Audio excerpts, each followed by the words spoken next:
Les ondes électromagnétiques sont-elles dangereuses? Je vais essayer de répondre à cette question dans cette vidéo, mais pour pouvoir y parvenir, on va d'abord devoir voir qu'est-ce qu'une onde? C'est quoi l'électromagnétisme? Et pour finir, qu'est-ce qu'une onde électromagnétique? C'est parti! Déjà pour commencer, qu'est-ce qu'une onde? Une onde, c'est une propagation d'une perturbation dans un milieu. Mais ça veut dire quoi concrètement? Prenons un lac par exemple, avec de l'eau bien plate et bien stagnante. Faisons tomber une roche ou un objet. En faisant ça, on va créer des vagues qui vont se propager à la surface de l'eau, dans la direction opposée au caillou. Si on zoome sur les molécules de l'eau, et qu'on attend le passage de la vague, on va voir que les molécules se déplacent verticalement. Autrement dit, pendant le déplacement de la vague, aucune molécule ne se déplace dans le sens de la vague. C'est ça une onde, c'est une perturbation qui se propage. Ici, les molécules qui montent et qui descendent ne se déplacent pas réellement dans le sens de la vague, mais c'est la perturbation qui se déplace. Ok, voici un autre exemple pour bien comprendre. Prenez une aula dans un stade. Dans une aula, tous les spectateurs se lèvent et s'assoient. Aucun spectateur ne se déplace. C'est ça une onde. Alors, il faut aussi savoir qu'il existe différents types d'ondes. En gros, on classe les ondes selon leurs différentes caractéristiques. Par exemple, on a la périodicité de l'onde. Ça, c'est le nombre de fois qu'une vague, une déformation, apparaît à un endroit fixe. C'est ce qu'on appelle aussi la fréquence. Les deux phénomènes ne sont en fait qu'un puisque la période, c'est l'inverse de la fréquence. La longueur d'onde, c'est la distance qu'il y a entre deux sommets de vague. On peut remarquer ainsi que la longueur d'onde et la fréquence sont inversement proportionnelles. Et oui, plus la longueur d'onde diminue, plus la fréquence augmente, et inversement. Il y a aussi la célérité, ça c'est juste la vitesse à laquelle l'onde se propage.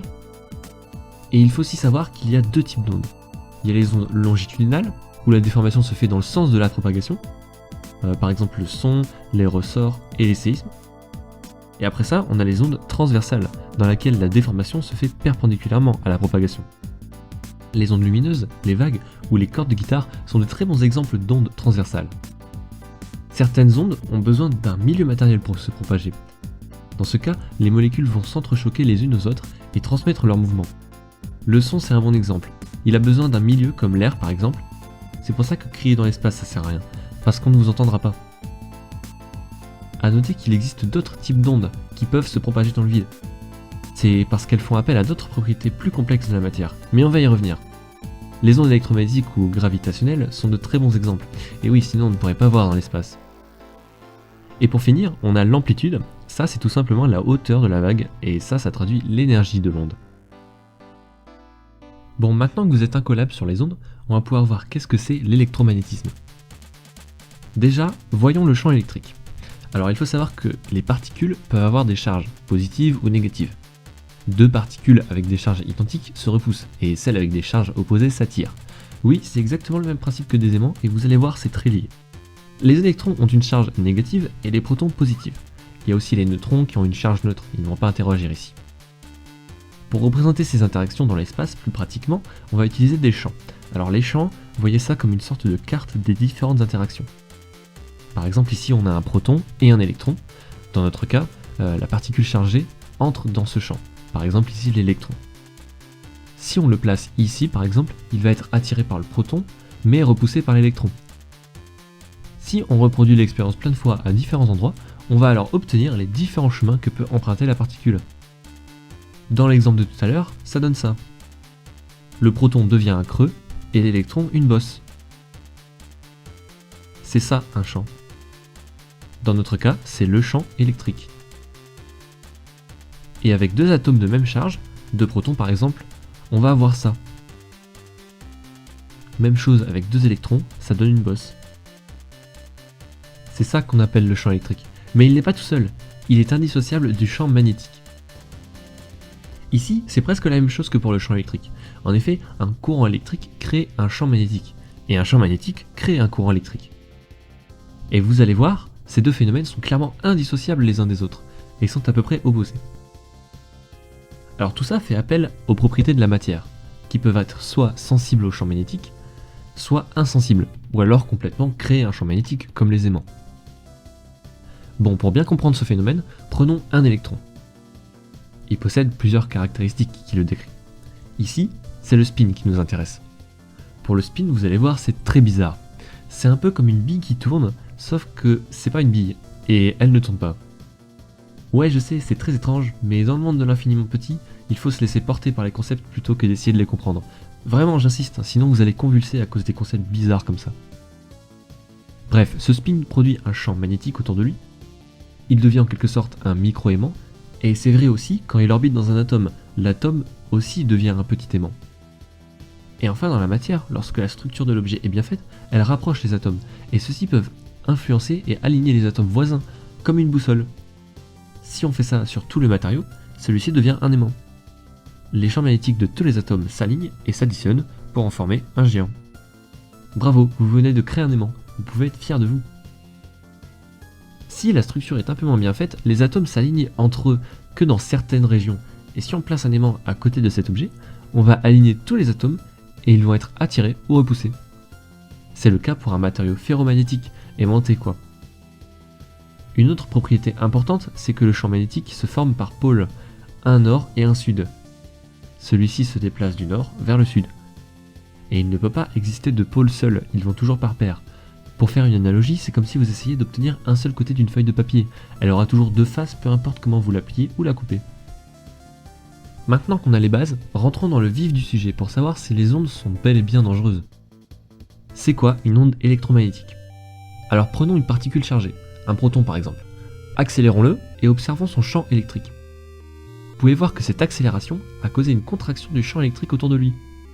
Et cette perturbation se propage tout autour de lui à la vitesse de la lumière. Donc quand le champ électrique varie, il entraîne la variation du champ magnétique, qui à son tour entraîne la variation du champ électrique, etc. C'est ça une onde électromagnétique. Elle n'a pas besoin de se propager dans un milieu, elle peut se propager dans le vide. Elle peut aussi être associée à des photons dans certains cas. Oui, c'est totalement de la lumière. Les ondes électromagnétiques sont présentes partout autour de nous, tout le temps, mais pour la majorité d'entre elles, on ne peut pas les voir. Le plus simple pour classer cette onde, cette lumière, c'est en fonction de sa longueur d'onde et de sa fréquence. Plus la longueur d'onde est faible, plus la fréquence de la lumière est élevée, et plus son énergie est importante. Donc si on commence du début, on peut très bien prendre une longueur d'onde très grande qui fait plusieurs mètres, voire plusieurs kilomètres. Oui, elle possédera une fréquence très faible. Au début, on a les ondes radio, puis les micro-ondes, ensuite les infrarouges. Ensuite, dans cette petite bande de fréquence, on a la lumière visible, avec une longueur d'onde comprise entre 400 et 800 nanomètres. Après ça, on a les ultraviolets, ensuite les rayons X et les rayons gamma. Alors tout ça c'est bien beau, mais comment elle se forme toute cette variété dans l'univers? Reprenez la même particule que tout à l'heure. Si on lui donne une température, elle s'excite. Cette excitation va créer autour d'elle une perturbation du champ électromagnétique, donc plus la particule sera excitée, plus elle s'agitera, et plus la fréquence de l'onde sera élevée. Le même phénomène est observé sur les atomes et les molécules. C'est pour ça que quand vous chauffez un métal, il se met à blanchir de plus en plus.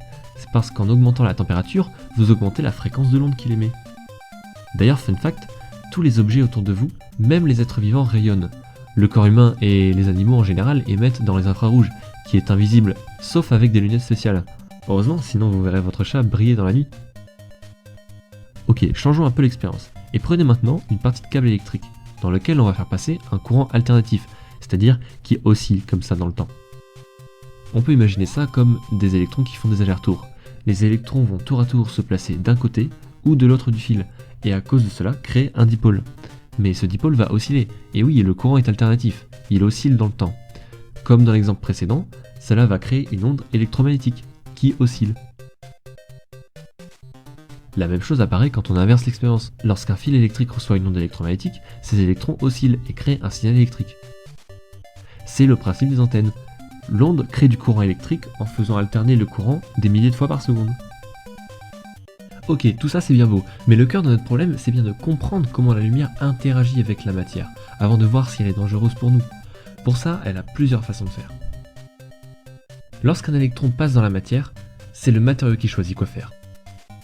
Comme je vous l'ai déjà dit, les électrons d'un atome orbitent par couche. Ils ne peuvent se trouver que dans cette couche, pas ailleurs. Lorsque le photon arrive sur l'électron, si celui-ci a la bonne énergie, il va l'exciter, c'est-à-dire le faire monter d'un niveau d'énergie. Un électron, c'est un peu comme un enfant, il est difficile, et il lui faut la bonne énergie, et donc la bonne fréquence, pour changer de niveau d'énergie. Donc si le photon a une trop grande fréquence ou une trop faible, l'électron l'ignore. Le photon passe sans rien faire. C'est la transmission. C'est pour ça que le verre est transparent. Il laisse passer la lumière avec la fréquence du visible, mais pas des UV par exemple. Oui, on bronze très mal derrière une vitre. Ensuite, si le photon a la bonne fréquence, il va exciter un électron, et celui-ci va monter d'une couche. Il va même absorber son énergie. Si une pomme est rouge par exemple, c'est parce que l'électron avec la fréquence du bleu et du vert vont être absorbés par l'objet. Quand l'onde va traverser le matériau, les atomes de l'objet vont vibrer et à leur tour émettre une onde sans la fréquence absorbée, ici que du rouge. C'est pour ça que quand vous vous mettez au soleil, ça chauffe, l'énergie du photon est transmise sous forme de chaleur. Dans certains matériaux, quand le photon excite l'électron, celui-ci se désexcite et émet un photon. C'est ça le principe de la fluorescence. Lorsque le photon entre dans un milieu transparent comme l'air ou l'eau, il va rebondir sur les atomes du matériau et donc ralentir. Du point de vue de l'onde, si on l'émet avec un angle, elle va changer d'angle à cause du ralentissement de celle-ci. C'est la réfraction. En quelque sorte, l'onde va faire vibrer les atomes et ceux-ci vont émettre à leur tour une onde équivalente. On dit que l'onde se diffuse. Comme les feux de voiture dans un brouillard. Et le ciel, par exemple, ne fait ressortir que les ondes de forte énergie, comme le bleu. Donc on l'a vu, en réalité les ondes avec une faible fréquence et une longueur d'onde grande vont tout simplement traverser la plupart de la matière. Heureusement, sinon on ne pourrait pas écouter la radio à l'intérieur. Bien sûr, à partir d'une certaine couche de matière, elle se retrouve bloquée. Comme sous un pont, on n'entend plus la radio par exemple. Mais il y a aussi les ondes avec une très haute énergie et une très haute fréquence. Elles sont trop énergétiques et elles passent à travers toute la matière. Mais en fait c'est partiellement faux. À partir d'un certain niveau d'énergie, la lumière devient ionisante. C'est-à-dire qu'elle est tellement énergétique qu'elle va faire sortir l'électron de son orbite en l'excitant. C'est le cas des rayons UV, X et gamma, c'est ça que l'on appelle les radiations. Et ça, c'est très dangereux. La dangerosité d'une onde va donc dépendre de plusieurs facteurs. Déjà, comme on l'a dit, son énergie, avec l'ionisation par exemple. Si un rayon UV, gamma ou X vous traverse, elle endommage vos atomes et tout votre corps. Mais à l'inverse, les ondes de faible énergie ne vous calculent même pas, elles passent à travers les atomes sans aucun effet. Comme si vous étiez transparent en quelque sorte. En fait, on vit clairement dans un monde transparent, c'est juste qu'on n'a pas les yeux pour le voir. Mais il n'y a pas que ça, il y a aussi l'intensité de l'onde et sa focalisation. Concrètement, si une onde est peu intense et très diffuse, elle va avoir du mal à traverser son environnement. Comme votre routeur Wi-Fi par exemple, plus vous vous éloignez, plus vous perdez un signal. Même si vous vous mettez derrière un mur, ça suffit à le faire baisser en intensité. Au contraire, plus l'onde est intense et focalisée, et plus elle se propage loin et est reçue efficacement. Par exemple, malgré que l'onde des micro-ondes ont une faible énergie, comme elle est intense et focalisée, elle peut vous brûler. Bon, pour conclure, on va dire que tant que vous ne vous approchiez pas de matériaux radioactifs ou que vous ne vous exposez pas trop longtemps aux UV ou aux micro-ondes, rien de grave ne devrait se passer. Même si tout ça peut faire peur, rappelez-vous que la grande majorité des ondes sont clairement inoffensives. Et pour le reste, elles sont clairement trop rares dans la nature pour que vous en croisiez même ne serait-ce qu'une fois dans votre vie. Après, il faut clairement augmenter drastiquement la puissance de l'onde pour commencer à vous brûler ou à ressentir des effets néfastes. Par exemple, les ondes du micro-ondes ont une puissance 10 000 fois supérieure à celle des ondes Wi-Fi. On est à 100 mW pour le Wi-Fi et 1 kW pour le micro-ondes. Dans tous les cas, éloignez-vous le plus possible, car malgré tout, les ondes ont du mal à traverser la matière. Merci à tous d'avoir regardé jusqu'au bout. Si vous voulez savoir si votre téléphone, le Wi-Fi ou la 5G sont dangereux, attendez la prochaine vidéo si je ne l'ai pas encore sortie. On va parler de tout ça. En attendant, ne cessez jamais d'apprendre. Salut tout le monde!